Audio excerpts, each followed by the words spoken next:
Good morning students. पिछले video में जो मैंने आपको पाठ पढ़ाया था वो था आपका वर्ण विचार, ठीक है। और आपको बताया था कि वर्ण क्या था, भाषा की सबसे छोटी इकाई थी, ठीक है, जिसके और ज़्यादा टुकड़े नहीं किए जा सकते, ठीक है। अब इन्हीं वर्णों से मिलकर शब्द बनते हैं, ठीक है। आज जो आपका मैं नया पाठ शुरू करने जा रही हूँ वो है आपका शब्द विचार। तो देखिए, सबसे पहले आप देख रहे हैं इसमें दो बच्चे हैं, स्कूल के बच्चे, ठीक है, दो दोस्त हैं। वो आपस में एक दूसरे से हालचाल पूछ रहे हैं, बातचीत कर रहे हैं। तो ये बातचीत किससे कर रहे हैं? शब्दों के माध्यम से ही कर रहे हैं। तो हम कह सकते हैं कि वर्णों के मेल से शब्द बनते हैं और शब्दों के द्वारा ही हम अपनी बात को स्पष्ट कर सकते हैं। शब्द होते हैं तो हम उन्हीं से अपने विचारों को दूसरे के सामने प्रकट करते हैं। जब भी हम किसी से बात करते हैं तो हम शब्दों का प्रयोग करते हैं, चाहे हम वो टेलीफोन पर बात करें या फिर हम आपस में वैसे ही आमने सामने बात करें, ठीक है। तो इस तरीके से हम कह सकते हैं कि वर्ण या वर्णों का समूह जिसका अपना अर्थ होता है उसे हम शब्द कहते हैं, ठीक है। अब आता है कि शब्द के भेद। शब्दों का वर्गीकरण 4 आधारों पर किया जाता है: उत्पत्ति के आधार पर, रचना के आधार पर, प्रयोग के आधार पर और अर्थ के आधार पर। सबसे पहला है उत्पत्ति के आधार पर। उत्पत्ति मीन्स कहाँ से इनका ओरिजिन हुआ है, कहाँ से ये निकले हैं, ठीक है। तो इस आधार पर हम शब्दों को 4 भागों में बांट सकते हैं। पहला है आपका तत्सम, दूसरा तद्भव, तीसरा देशज और चौथा विदेशी या विदेशज। तो पहला शब्द है आपका तत्सम शब्द।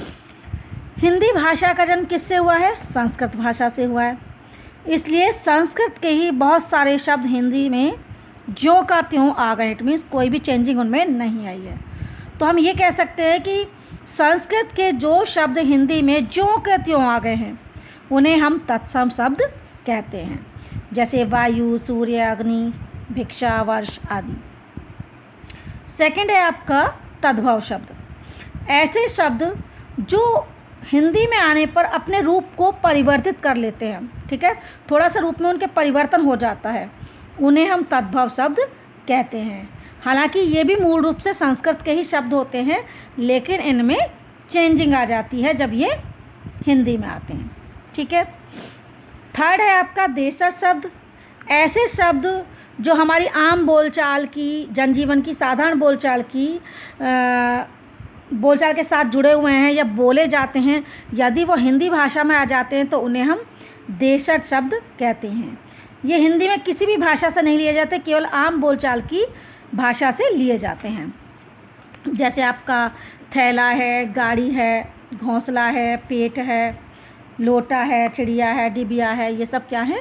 देशज शब्द हैं, ठीक। फोर्थ है आपका विदेशी शब्द। हमारे देश बहुत समय तक गुलाम रहा है, विदेशी सरकार के अधीन रहा, किसके? अंग्रेज़ों के। तो यहाँ पर अंग्रेजी भाषा के शब्द भी बोले जाते थे। पुर्तगाली लोग आए, वो भी अपनी भाषा के कुछ शब्दों को छोड़ गए, ठीक है।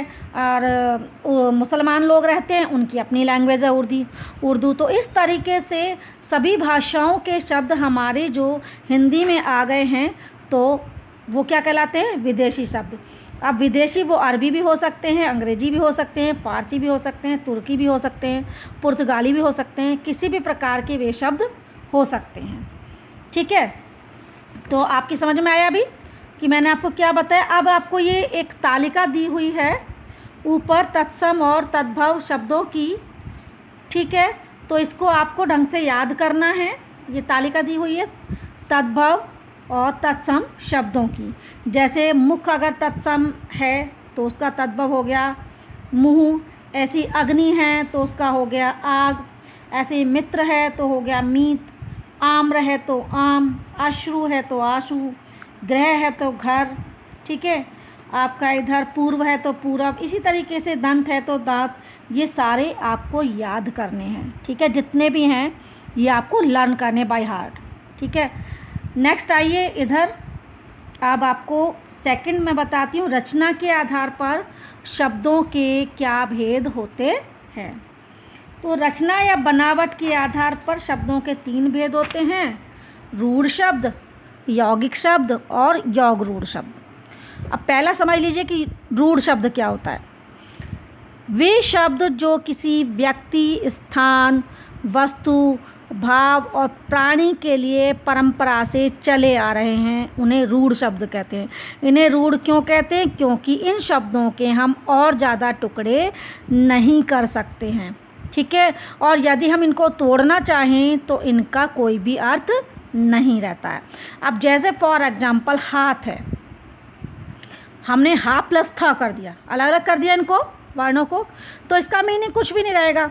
रात है, रा प्लस थे, तो ना रा का कोई मीनिंग रहा और ना ही ता का कोई मीनिंग रहा।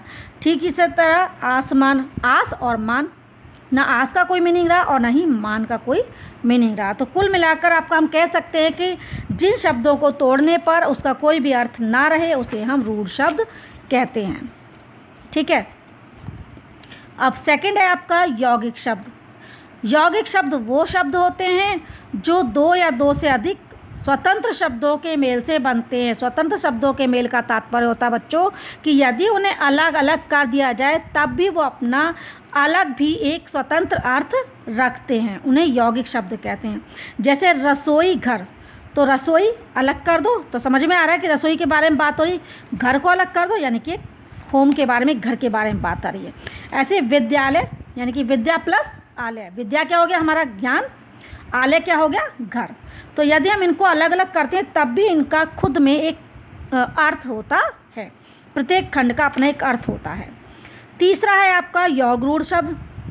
वे यौगिक शब्द जिनका अर्थ परंपरा से किसी विशेष रूप में प्रचलित होता है, यानी यदि हम उनका सामान्य अर्थ देखें वह तो हमारी समझ में आ रहा है, लेकिन वो हमेशा सामान्य अर्थ में यूज़ ना होकर के विशेष अर्थ में यूज़ होते हैं। जैसे आपका नीलकंठ है, तो नीलकंठ का सामान्य अर्थ क्या लगाएंगे आप, नीला है कंठ जिसका, यानी कि नीले गले वाला। लेकिन यदि नीलकंठ हम देखें तो विशेष अर्थ में किसको कहा जाता है, शिव जी को कहा जाता है। उसी तरह दश आनंद, दश हैं आनंद जिसके, यानी कि जिसके 10 मुख हैं, लेकिन हम विशेष अर्थ में किसको कहते हैं, रावण के लिए। पीतांबर, पीला है अंबर जिसका, ठीक है, लेकिन विशेष अर्थ में किसके लिए प्रयोग करते हैं, विष्णु जी के लिए प्रयोग करते हैं, ठीक है। इसी प्रकार के और भी बहुत सारे शब्द होते हैं, हिमालय, चिड़ियाघर, चक्रधर आदि, ठीक है। थर्ड प्रकार है प्रयोग के आधार पर शब्द के भेद। तो प्रयोग के आधार पर शब्द के 2 भेद होते हैं, विकारी शब्द और अविकारी शब्द। ऐसे शब्द जिनमें लिंग वचन काल कारक के अनुसार परिवर्तन हो जाता है वो विकारी शब्द कहलाते हैं, और जिनमें लिंग वचन काल कारक के अनुसार परिवर्तन नहीं होता है उन्हें हम अविकारी शब्द कहते हैं, ठीक है। अब विकारी शब्द कौन से होते हैं हमारे व्याकरण में, संज्ञा, सर्वनाम, विशेषण, क्रिया, ठीक है। अविकारी कौन से होते हैं, क्रिया विशेषण, संबंध बोधक, समुच्चय बोधक और विस्मादि बोधक। अब लास्ट है आपका अर्थ के आधार पर शब्द के कितने भेद होते हैं, 4 भेद होते हैं। एकार्थी, जिन शब्दों का केवल एक ही अर्थ होता है उसे हम एकार्थी कहते हैं, यानी दूसरा अर्थ हम उसका नहीं ढूंढ सकते। अनेकार्थी, ऐसे शब्द जिनका एक से अधिक अर्थ होता है उन्हें अनेकार्थी कहते हैं। जैसे पत्र है, पत्र हम चिट्ठी को भी कहते हैं और पत्ते को भी कहते हैं, ठीक है। वर्ण है, हम वर्ण, ये जो ग्रामर में वर्ण होता है, व्याकरण वर्ण होता है, उसको भी कहते हैं, और वर्ण रंग को भी कहते हैं। पर्यायवाची शब्द, समान अर्थों वाले शब्द को पर्यायवाची शब्द कहते हैं, यानी कि एक ही अर्थ, एक ही शब्द के बहुत सारे जब अर्थ होते हैं, बहुत सारे शब्द उनके बोले जाते हैं तो हम उसको पर्यायवाची कहते हैं। जैसे पानी को हम कहते हैं जल भी, नीर भी, वारी भी, सूरज को भानु, दिनकर, सूर्य, या नेत्र को नयन, चक्षु, लोचन आदि, ठीक है। लास्ट है आपका ये विलोम शब्द। जो शब्द किसी शब्द का विपरीत अर्थ बताते हैं उसे हम विलोम शब्द कहते हैं, यानी कि उल्टा अर्थ बताने वाले शब्दों को हम विलोम शब्द कहते हैं। तो इस प्रकार से अर्थ के आधार पर शब्द के 4 भेद हुए। एकार्थी शब्द जिनका केवल एक ही अर्थ होता है, जैसे पुस्तक, दिल्ली वगैरह। अनेकार्थी जिनके एक से अधिक अर्थ होते हैं, यानी कि पत्र, वर्ण आदि। पर्यायवाची, समान अर्थ वाले शब्द होते हैं। पानी जल नीर। विलोम शब्द जो उल्टा अर्थ बताते हैं, जैसे अपना, पराया, अच्छा, बुरा, दिन, रात। ठीक है, तो याद करने वाली चीज़ों को, पॉइंट्स को देखिए एक बार फिर से आप लोग। वर्णों का वह समूह जिसका कोई ना कोई सार्थक अर्थ होता है उसे हम शब्द कहते हैं। यदि उसका कोई सार्थक अर्थ नहीं होता तो हम उसे शब्द नहीं कह सकते। ठीक है, जैसे सड़क और बड़क। सड़क से पता चलता है कि हम किसी चीज़ के बारे में, लेकिन बड़क कुछ भी नहीं है। वाक्यों में प्रयुक्त होने वाले शब्द पद कहलाते हैं। शब्दों का वर्गीकरण 4 आधारों पर होता है, जो हमने बताया था आपको। उत्पत्ति के आधार पर, रचना के आधार पर, ठीक है, और प्रयोग के आधार पर, और अर्थ के आधार पर। ठीक है, that's all. Have a nice day.